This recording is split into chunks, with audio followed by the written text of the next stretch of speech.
Real ఎస్టేట్లో కూడా ఏంటంటే ఇప్పుడు ఫ్యూచర్లో 2025లో ఏం జరిగింది, 2026లో ఏం జరగడానికి అవకాశం ఉంది అని ఒక చిన్న అనలైజ్ చేసుకుంటే 2025లో ఎక్కువ ఏంటంటే అంతకుముందు 2025 కన్నా ముందు గవర్నమెంట్ రీత్యా కానీ పాలసీస్ రీత్యా కానీ ఒక హైప్ అనేది రియల్ ఎస్టేట్ మీద ఉండటము, దానివల్ల కూడా రేట్లు అనేది చాలా వరకు బాగా పెరిగింది.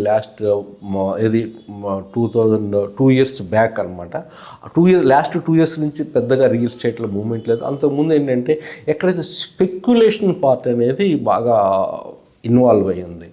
ఆ స్పెక్యులేషన్ పార్ట్ అనేది ఈ లాస్ట్ 2 ఇయర్స్లో అనేది చాలా వరకు తగ్గింది. మీరు చూడవచ్చు రేట్స్. అందుకనే రేట్స్ అనేది రియల్ ఎస్టేట్ పరంగా హైదరాబాద్ రియల్ ఎస్టేట్ పరంగా కూడా స్తబ్దతగా ఉన్నమాట వాస్తవము. అదే స్తబ్దత 2026లో కూడా కంటిన్యూ అవుతుందా లేదా అనేది మనం ఒక్కసారి అనలైజ్ చేస్తే ఆల్మోస్ట్ ఏంటంటే ఇది సైక్లికల్ అండి. ఇది సైక్లికల్ ఉండడం వల్ల ఏంటంటే there is a high possibility of going rates again increasing. ఎందుకంటే మీరు ఒక్కసారి గమనిస్తే రేట్స్ ఎక్కడా తగ్గలేదు. అపార్ట్మెంట్స్ రేట్స్ కానీ విల్లా రేట్స్ కానీ. కారణం ఏంటి?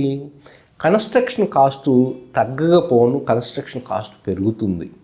అటు సిమెంట్ కాస్ట్ కానీ స్టీల్ కాస్ట్ కానీ మిగతా ఇంగ్రీడియంట్స్ ఏదైతే రా మెటీరియల్స్ కావాల్సిందో కన్స్ట్రక్షన్కి ఆ రేట్స్ పెరగటం వలన even builders they are not able to afford to reduce the price of this అన్నమాట. అందువల్ల ఏంటంటే రేట్స్ అనేది తగ్గవు డెఫినెట్గా. కానీ ఏంటంటే ఒక మిత్ జనాల్లో ఏంటంటే మీరు చూసుకుంటే హిస్టరీలో ఎక్కడ చూసుకున్నా కానీ రేట్స్ అనేది రియల్ ఎస్టేట్లో తగ్గటం ఒకవేళ తగ్గినా కానీ టెంపరీ ఉంటుంది. But over a period of time 5 years 6 ఒక 10 ఇయర్స్లోకి చూసుకున్నా కానీ ఎప్పుడు ఏంటంటే రేట్స్ అనేది పెరుగుతూనే ఉంటాయి. కానీ ఇది రైట్ టైమా కాదా అని మీరు ఒక్కసారి ఆలోచిస్తే ఇది రైట్ టైం. ఇది బయ్యర్స్ మార్కెట్. మీరు ఒక మంచి బార్గెనింగ్ చేయాలి అనుకుంటే ఇది కరెక్ట్ టైము. ఎందుకంటే ఇప్పుడు ఈవెన్ కొన్ని ప్రాజెక్ట్స్లో అయితే 10% కట్టేసి 90% అయితే టైమ్ ఆఫ్ ఆక్యుపేషన్ అంటున్నారు. అంటే మీ దగ్గర మనకి ఒక 1.5 crores or 1.2 crores of the ప్రాపర్టీని మీరు కట్టాల్సింది 12 lakhs లేక 15 lakhs కట్టేసి at the time of handing over అంటే మేబీ 2-3 years అప్పటి వరకు యూఆర్ ఫ్రీ కదా. అంటే ఇటువంటి అద్భుతమైన అవకాశాలు రావడానికి అవకాశం ఉందా? ఇంకోసారి వస్తే మరి ఎట్లా ఎక్స్పెక్ట్ చేయగలరు? అట్లని ఏ బిల్డర్ పెట్టి ఆ బిల్డర్ ఆఫర్స్ దగ్గరికి మీరు తలవగొద్దు. ఒక పాన్ ఇండియా కంపెనీస్ కానీ ఒక మంచి కంపెనీస్ని కానీ బిల్డర్స్ని బట్టి వాళ్ళ ట్రాక్ రికార్డ్స్ బట్టి కూడా ఏంటంటే మీరు ఆ స్టెప్ తీసుకోవాలి. అదే చెప్తున్నాను, the decision of taking buying the property is very very challenging now days. Information అయితే బయట చాలా దొరుకుతుంది. కానీ ఏంటంటే దొరికే ఇన్ఫర్మేషన్ మొత్తం అథెంటిక్గా ఉండకపోవచ్చు. మీకు తెలియని విషయాలు చాలా ఉంటాయి. బిల్డర్ దగ్గరికి వెళ్తే బిల్డర్ చెప్పే విధానాన్ని బట్టి వాళ్ళు అట్రాక్ట్ చేసే విధానాన్ని బట్టి మీరు తొందరగా అట్రాక్ట్ అయ్యి వాళ్ళు ఇచ్చే డిస్కౌంట్లు బట్టి ఇవన్నీ తొందరగా అట్రాక్ట్ మీరు ఫాస్ట్ డిసిషన్ తీసుకుంటే చాలా వరకు కొంతవరకు మీరు మోసపోయే అవకాశం ఉంది. అందువల్ల ఏంటంటే యాక్చువల్గా రియల్ ఎస్టేట్లో it is becoming a professionalism అనేది ఇప్పుడిప్పుడే వస్తుంది. అందుకని ప్రొఫెషనల్ రియల్ ఎస్టేట్ ఎక్స్పర్ట్ ద్వారా మీరు వెళ్తే చాలా వరకు ఏంటంటే ఈ ప్రాబ్లమ్స్ తగ్గడానికి అవకాశం ఉంది. ఎందుకంటే వాళ్ళ దగ్గర ఏంటంటే డిఫరెంట్ ఆప్షన్స్ ఉంటాయి. Different options. ఫర్ ఎగ్జాంపుల్ నేను చెప్తాను చూడండి. ఒక బిల్డర్ దగ్గరికి మన రేట్కి వెళ్తే ఒక రేట్ ఉంటుంది.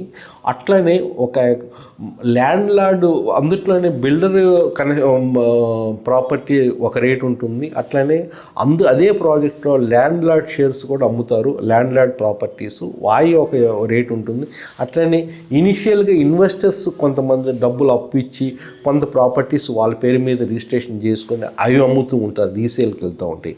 అంటే ఎప్పుడు రీసేల్లో ఏంటంటే వీటిలో ఏంటంటే ల్యాండ్ లార్డ్ షేర్ అనేది చాలా తక్కువ రేటుకి వస్తుంది. దాని తర్వాత ఇన్వెస్టర్ షేరు ఆ ప్రాపర్టీస్ ఇంకొంచెం తక్కువగా రావడానికి ఇంకొంచెం ఎక్కువైనా కానీ బట్ బిల్డర్ అమ్మే రేట్ కన్నా తక్కువ ఉంటుంది. అంటే ఈ ప్రాపర్టీస్ 3 types ప్రాపర్టీస్ ఉంటుంది. అన్నింటిలో కన్నా హైయెస్ట్ ఏంటంటే బిల్డర్ అమ్మేది. మీరు కరెక్ట్గా చూస్ చేసుకొని ఎవరైతే ల్యాండ్ లార్డ్ ప్రాపర్టీస్ డీల్ చేస్తున్నారో, ఎవరైతే ఇన్వెస్టర్స్ ప్రాపర్టీస్ డీల్ చేస్తున్నారో వాళ్ళ ద్వారా మీరు ప్రాపర్టీస్ కొంటే మీకు ఎక్కువ లాభం రావటం, రిటర్న్ ఆన్ ఇన్వెస్ట్మెంట్ ఎక్కువ ఉండడానికి అవకాశం ఉంది. అది ఒకటి మీరు చూసుకోండి. And the buying price is the one of the main criteria అని మీరు ఎప్పుడు తీసుకున్నా కానీ. ఇంకోటి చాయిస్ ప్రాపర్టీస్ ఎవరైతే డీల్ చేస్తున్నారో వాళ్ళ ద్వారా కూడా మీరు చేస్తేనండి ఎక్కువ రిటర్న్ ఆన్ ఇన్వెస్ట్మెంట్ అనేది ఎక్కువ ఉండబోతుంది అనమాట. ఈ సర్టన్ పారామీటర్స్, ఎందుకంటే రియల్ ఎస్టేట్లోనే ఏజెంట్స్ కానీ మీరు ఎక్స్పర్ట్స్ కానీ అందుట్లో చాలా మోసగారులు ఉన్నారు, అట్లానే ప్రొఫెషనల్గా ఎథిక్స్తో పనిచేసే వాళ్ళు ఉన్నారు. కరెక్ట్ పర్సన్ ఎన్నుకొని కరెక్ట్గా థింగ్స్ చేసి కస్టమర్కి ఎవరైతే ఇంపార్టెన్స్ ఇస్తారో వాళ్ళ దగ్గరికి వెళ్ళి మీరు కరెక్ట్ ఐడెంటిటీ ఆఫ్ ది ప్రాపర్టీని సెలెక్ట్ చేసుకొని వాళ్ళ ద్వారా వెళ్తే మీకు మంచి ఎవరైతే నాలెడ్జ్ పరంగా కానీ, ఎందుకంటే ఒక ప్రాపర్టీని సెలెక్ట్ చేయాలి పర్టికులర్ కస్టమర్ అంటే various factors you should consider it. అతని యొక్క పర్సనల్ ఏంటి, ఎక్కడ పని చేస్తారో, వాళ్ళ యొక్క బడ్జెట్ ఏంటి, చాలా పారామీటర్స్ కన్సిడర్ చేయాలి.